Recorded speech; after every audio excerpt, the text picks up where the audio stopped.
Happy Thanksgiving. I'm back from a successful opening day of deer hunting here in Michigan and picked up from New Comic Book Day. So check it out. But that's not it.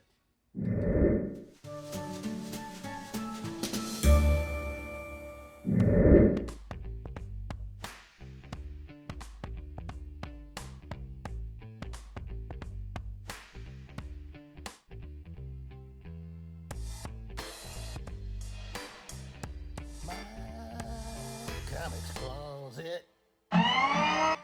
Hey, thanks for checking out my comics closet. I'm Lynn. I'm back from up north, but I'm going back up, I think, in the morning.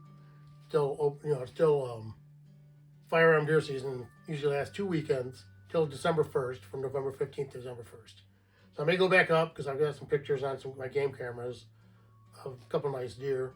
I got one deer. I'll show in a few. I'm also going to show these books I picked up from New Comic Book Day at Comics Corner, my LCS. And when I went to the Kern Bear Festival, which is the Saturday, usually the last Saturday in September, and a lady called me a week or two ago, about 2 weeks ago, and said I won the raffle at the Kern Bear Festival, with $1 raffle tickets, like these. So these are actually the tickets from 2022. But the ones I had looked just like this, except they were like yellow, and they had different prizes. I won. I don't know if it was the first prize. I don't know what prize it was. I didn't, and because the lady took my tickets. But anyway, so I'm going to show. Well, first I'll show. I always do really quick. These shows that are coming up: the Funko Pop Toy Pokemon Collectible Show, which last weekend was the last of November. There's one more show coming up December 30th. And I think it says $3 admission. And it's a one-day show at the Royal Oak Elks Hall. So December 30th, I don't know. I don't know what I'm going to be doing that weekend. I may head over there and check it out. I don't know if we're going to have any comics. But also then I keep talking about the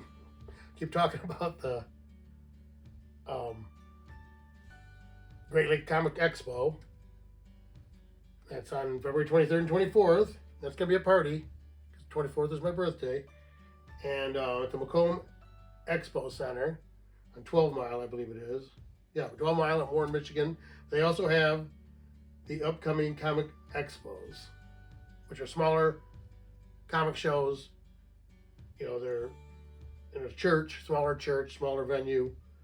And I think the next one, and the last one they have here, is December 9th.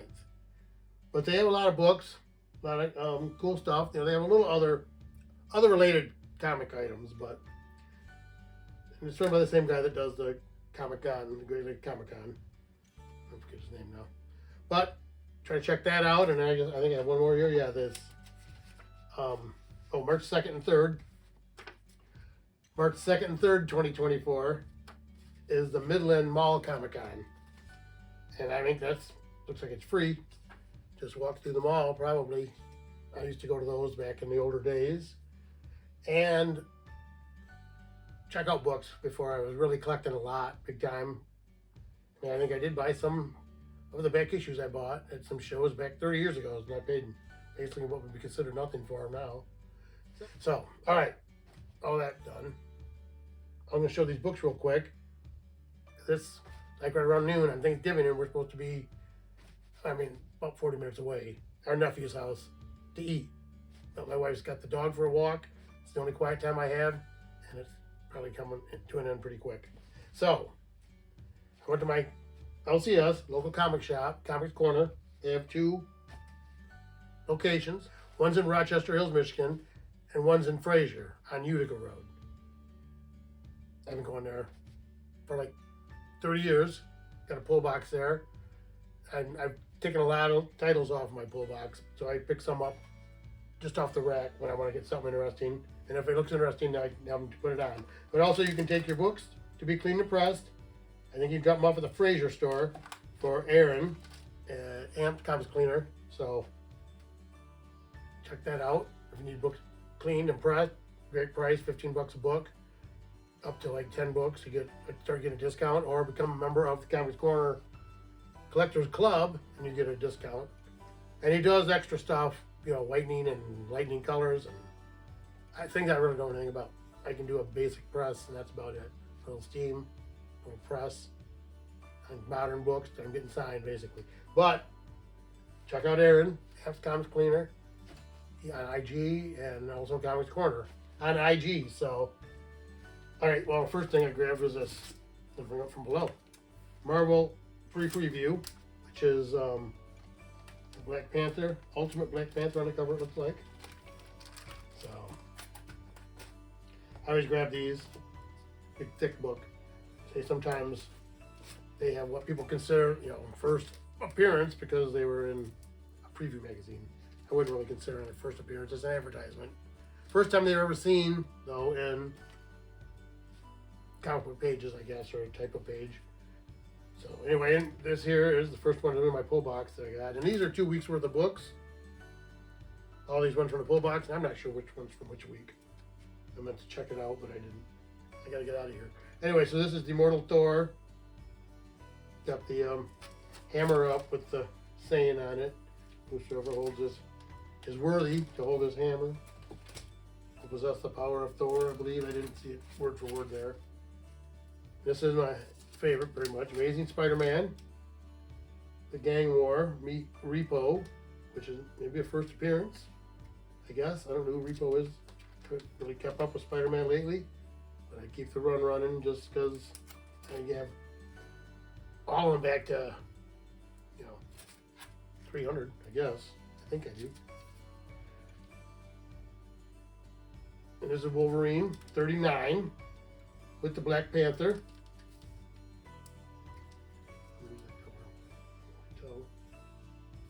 Cool cover. And then we have this Captain Marvel, owned by the Mega Bands. I think they're trying to draw her to look more like Brie Larson now.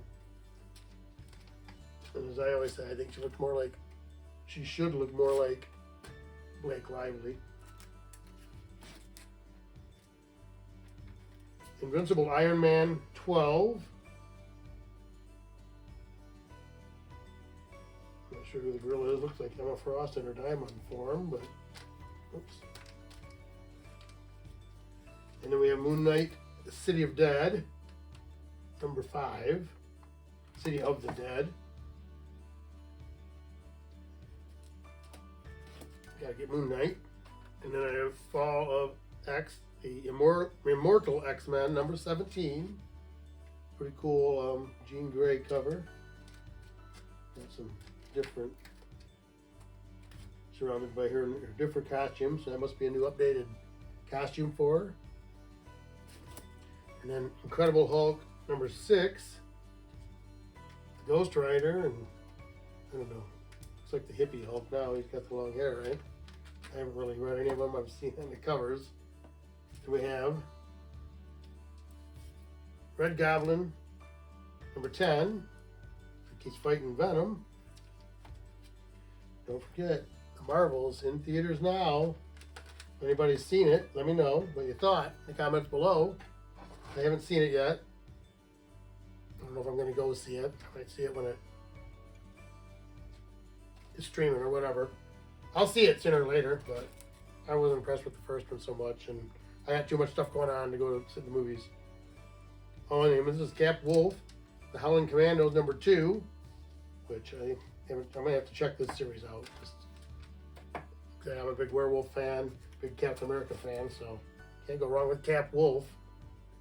Then we have Silver Surfer. What is it? Something like Legacy? Birth Legacy? I forget. Silver Surfer number 3, which is Silver Surfer fighting like an ebony surfer, where he looks like he's got Mjolnir, the Uru hammer of Thor. So, this is 2 weeks worth here, so you have to figure out which week was which. And this is Uncanny Avengers number 4, part of the Fall of X storyline. America and Rogue on the cover.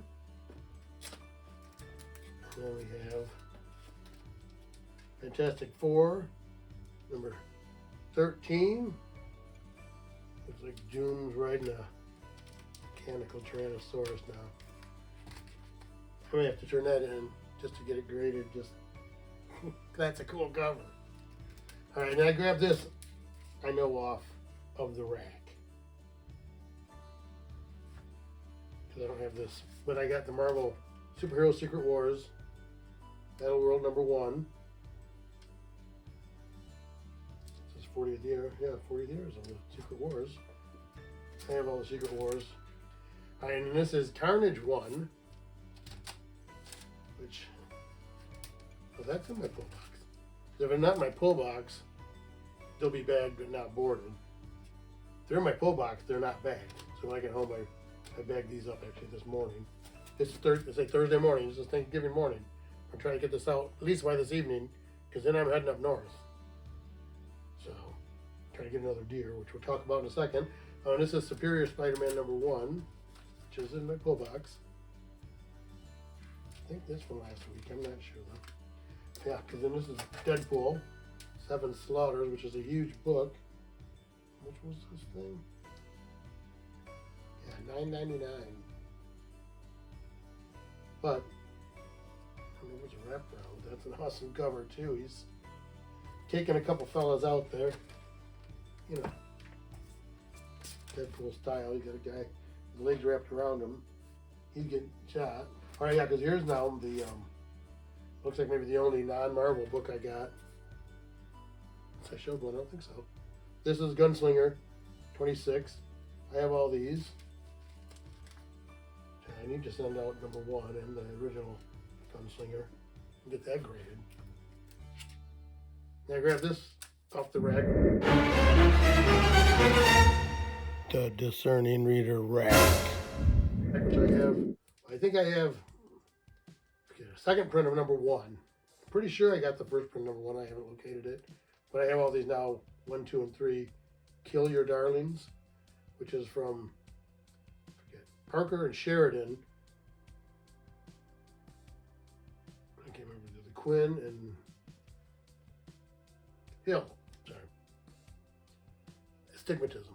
But Sheridan, I can't remember his name now, first name, but he's the local guy, and he comes into the comic store, comic corner.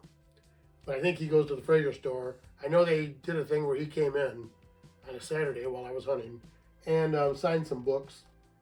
These books, I suppose. So, someday I'll meet him probably. All right, and so then I grabbed this, which is a book I never heard of before, but the Holy Roller image book, Holy Roller number 1. Sandberg, Remender, Troman, Bosch. So I should try to show it first. This is another cover. I think that's cover A. I believe this said this was cover B. Set it on the back by the barcode. So I grabbed both of these. It looks interesting. I don't know what that ball's supposed to be. It looks like the roller, the Holy Roller. MacGuffin. Bryn Mawr, IDW book, Bryn Mawr number 5. I have all these. They have some cool, creepy looking covers, I think.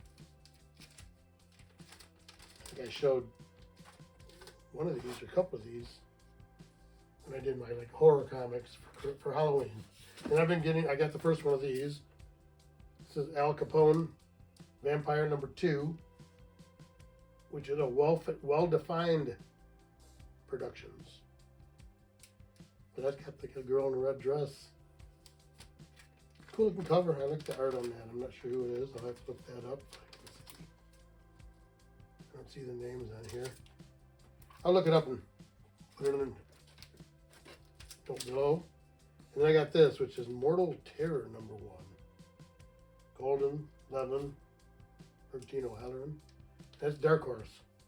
But that was a cool looking cover too. Got my eye, and that's what they're supposed to do, right? So, get this out of here. Those are the books I got from Comics Corner on November 15th. and November 22nd. So I'll grab them this Wednesday and try to get it out quick. That might be all I have then. I may go through a box, maybe do some. I need to figure out some books to send in CGC and CBCS. So I may be doing some of that. I was gonna show. I grabbed these books out. Trying to do something quick. These are all actually graded books I have that are from 1970 or before. I did have the.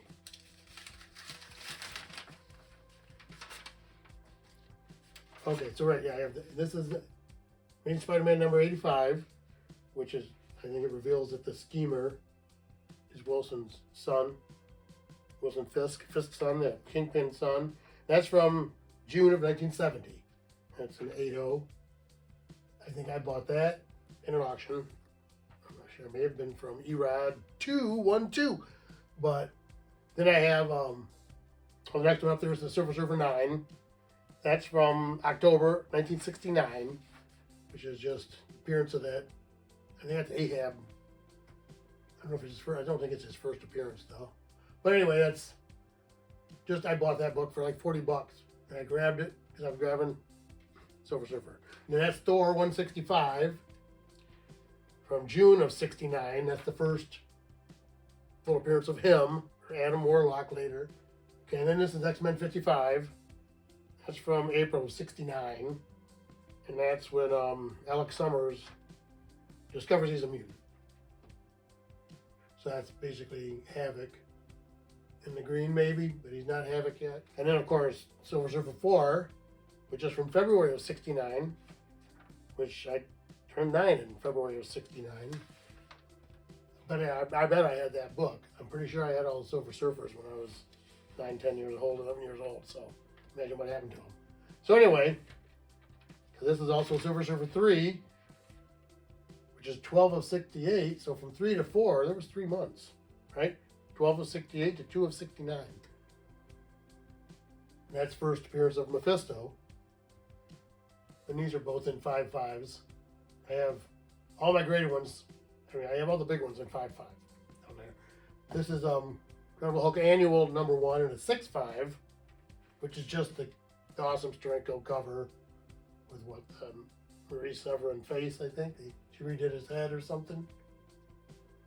But I always wanted that book, actually, because I thought it was a book that I remember reading when I was a kid, where he was battling the Inhumans, and he picked up the whole castle. But that's not the book. I think I showed that on another video. I bought that book, which is the Hulk on the front fighting the army. It was one where one of those where the guys turn around looking at, the artist or you. And that's the one where he's fighting Maximus, actually. Not the Inhumans, but Maximus is like the ruler at the time. And he picks up the whole castle.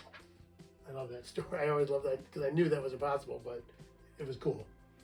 And then down there is Silver Surfer number 1 in a 5.5 with custom label.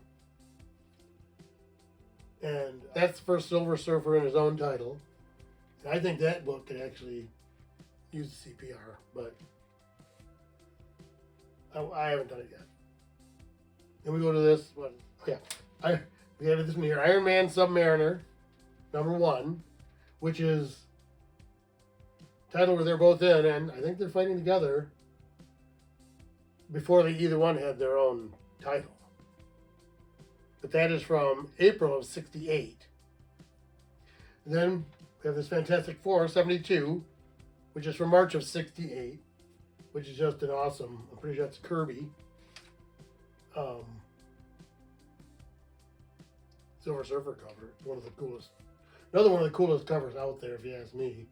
The whole background with the Watcher, what they call the Kirby Crackle. So, then we have this, Tales to Astonish, number 74, and that came out in October of 65.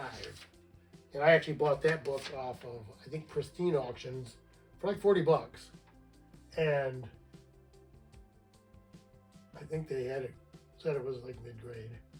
And I hadn't really, that was, I think it's the first book I sent in that wasn't just a modern book.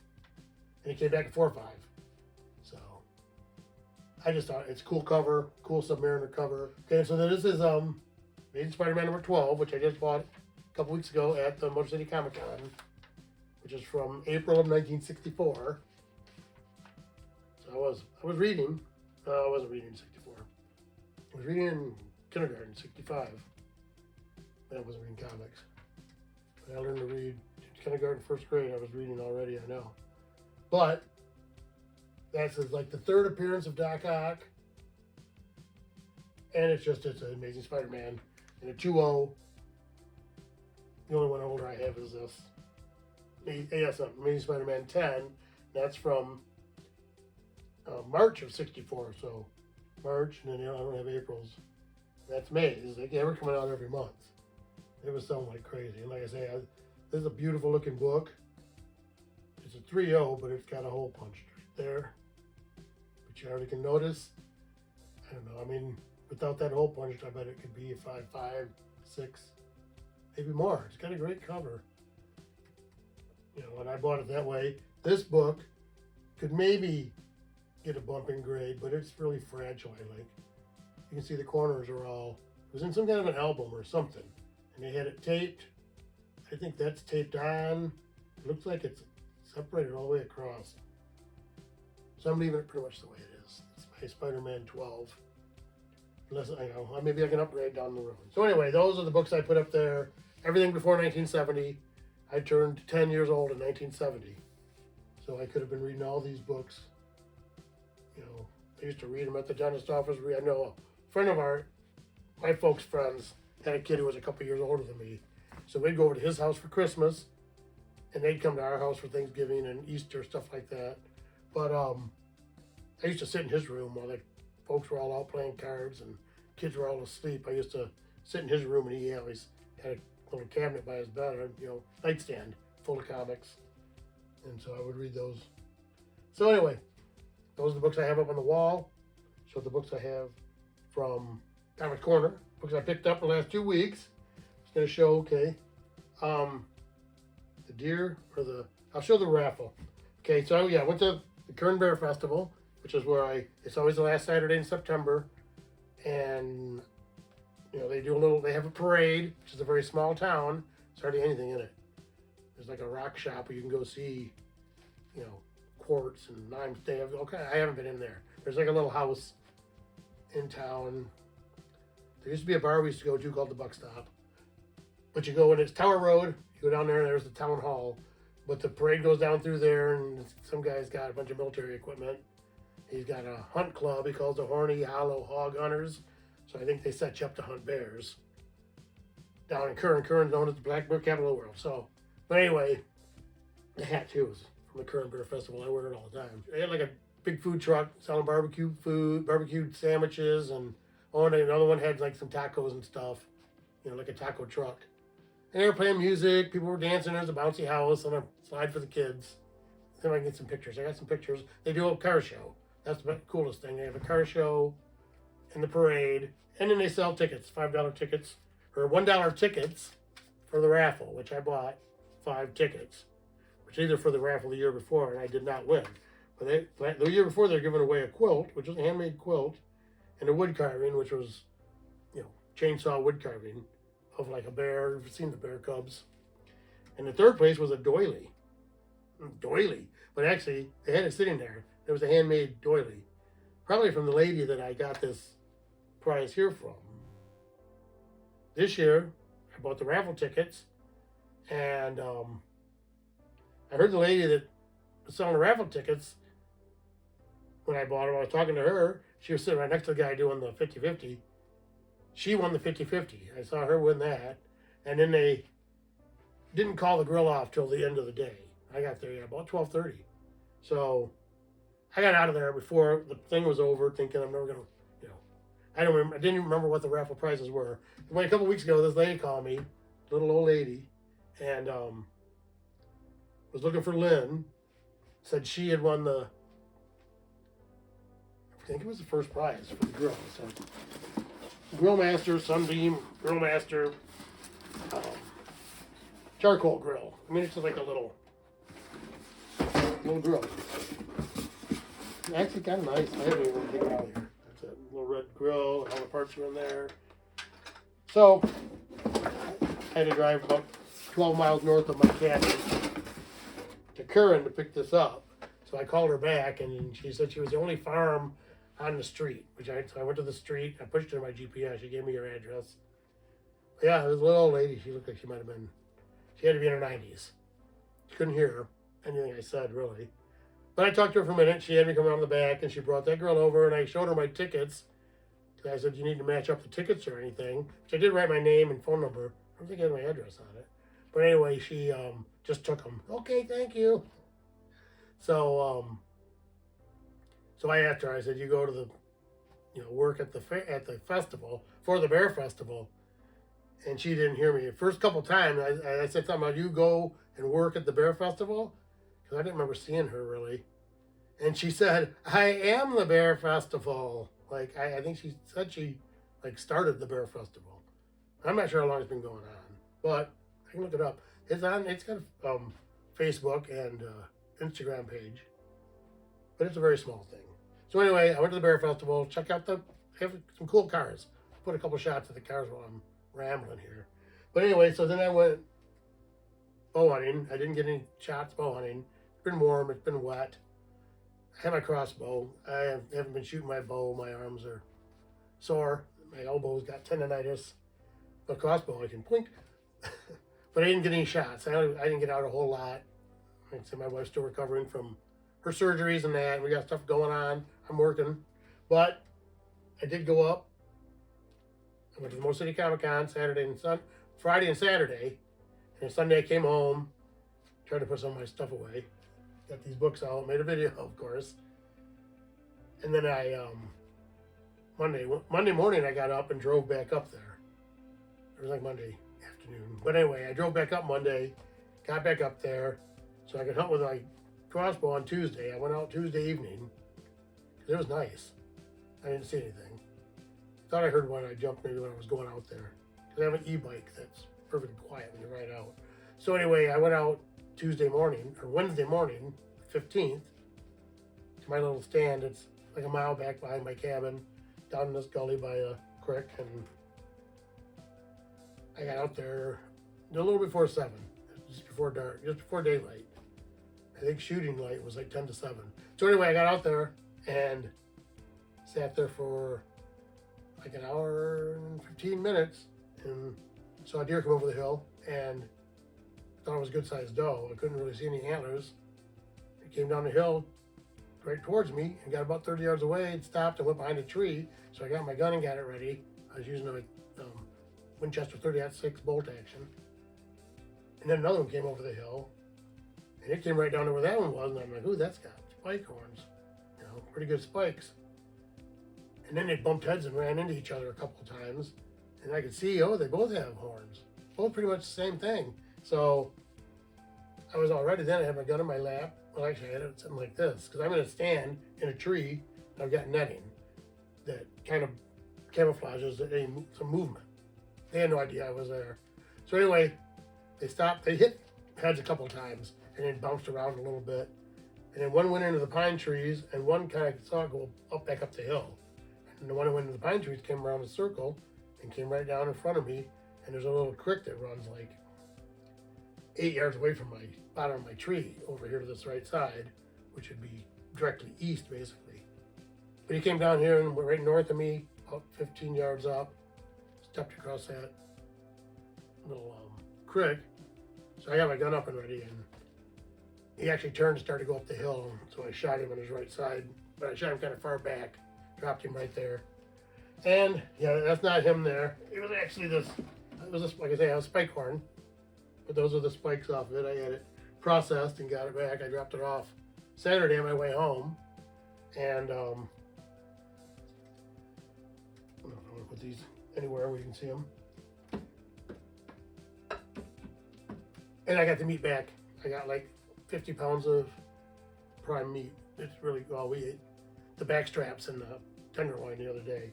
I blew one of the tenderloins out because I shot it in the rear hip because it was turned going up the hill from me. But I wouldn't let it get away. But this is the, of course, biggest deer I've ever shot, which is a 9-point. This is actually the tag for that. And it actually came down the exact same spot as this deer. except it stayed over by the creek a little bit. So I shot this one, and now I've gone down to this one, but it's a good spot. So anyway, that's pretty much all for this story. So happy Thanksgiving, and keep coming back here to my comics closet, where we take comics and comic collecting right out of the closet. Thank you.